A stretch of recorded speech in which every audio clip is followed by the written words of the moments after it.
الكلام ده خالص. انا بقول ان جماعه بلطجيه، مفيش سلفي بلطجي. لا طبعا، لا لا لا، انا بقول لك السلفيين محترمين. لا طبعا كلهم محترمين طبعا طبعا وما لهمش دعوه بالرياضه، يعني بحق ربنا ما لهمش دعوه بالرياضه. لا بس بيحبوا الكوره برضه. لا ايوه بس ما لهمش دعوه. اتفضل. انا بقول لك في ناس بلطجيه. ايوه. يعني ما لهمش حاجه، ما قلتش بقى لا سلفيين ولا الكلام ده، ما نستناش الحاجات دي خالص يعني. تمام. ومعروفين يعني هم البلطجيه بتوع الغزل، بتوع الناس اللي هم المعارضين والشتيمه وقله الادب. انا قلت الكلام ده فقط لا غير عشان عايزين منك ايه؟ عايزين منك ايه؟ مع انا اقول هم مش عاوزين مصيره الفرقه تمشي. يعني الفرقه الحمد لله كسبانه النهارده، هي 4-0 في الحمام. فرقه كويسه جدا وتلعب، ويعني بتلعب بره احسن من ملعبها، لان ملعبها بتقابلنا حاجات. يعني اتنقل لنا ماتش بسبب الجمهور الماتش اللي فات، او الماتش الجاي مع سمنود بدون جمهور. فالمشكله الناس دي، انا بقول ناس واثنين بدقن وثلاثه مش عارف ايه، بيهاجموا الجهاز دايما وبيهاجموا اللعيبه وعاوزين الجهاز يتغير. طب هي الناس دي معروفه بالاسم يا كابتن صلاح؟ معروفه طبعا، هم عارفينهم بالاسم طبعا، امال ايه؟ طب هم معروفه بالاسم طبعا. طب هم بيهددوك؟ انت خسرت الماتش اللي فات؟ لا كسبناه، والنهارده الحمد لله كسبوا. يعني النهارده المحله كسبت؟ كسبت 4-0، كسبت الحمام في الحمام. طب ليه شخص صلاح الناهي؟ ليه؟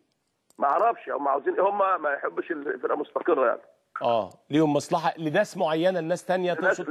احد المدربين الفاشلين اللي قاعد ماليش شغل. يعني بيشتغلوا ده لصالح مدرب تاني. المدرب تاني ومش هتنفع. الفرقه متصدره المجموعه وفرقه كويسه جدا. طب وانت كسبان؟ انت النهارده بعد مكسب النهارده متصدر المجموعه؟ متصدرين المجموعه طبعا. انت مشيت خلاص؟ انا سبتهم، مشيت المره اللي فاتت، لان الحاجات دي كانت على مدار الموسم كله. ونرفزه، وبقى عندها فرقه يسيبوها في حالها عشان تصعد غزل المحله. يعني سيبوها في حالها؟ انت مش ناوي ترجع تاني؟ والله انا خدت قرار بعد الموضوع اللي حصل ده ومشيت. مش ناوي ترجع تاني؟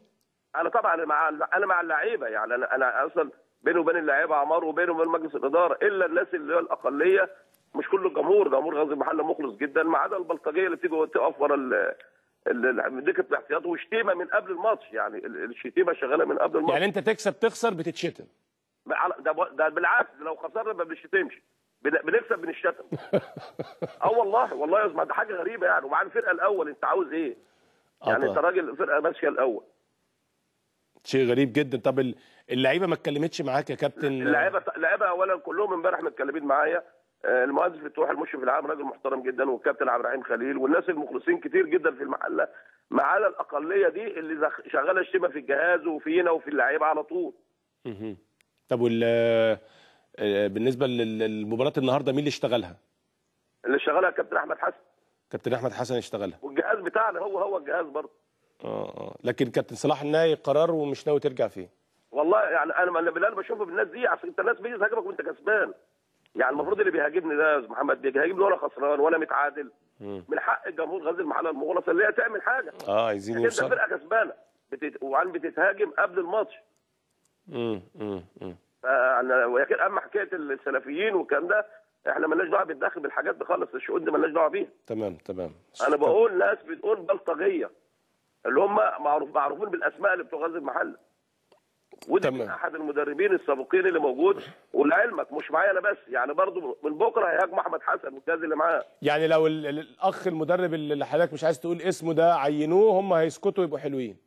بالعكس، لا ده هيهاجموه تاني، لان هم شغالين مع كل شويه مع واحد. هيهاجموه كمان؟ والله هم بيهاجموا بس ما فيش ضرب كله؟ كل الهجوم بس. عشان ما شفتش، يعني بشوف حياتي ما شفت في الملاعب كده. شيء غريب جدا. كابتن صلاح الناهي، بشكرك شكرا جزيلا، المدير الفني السابق لغزل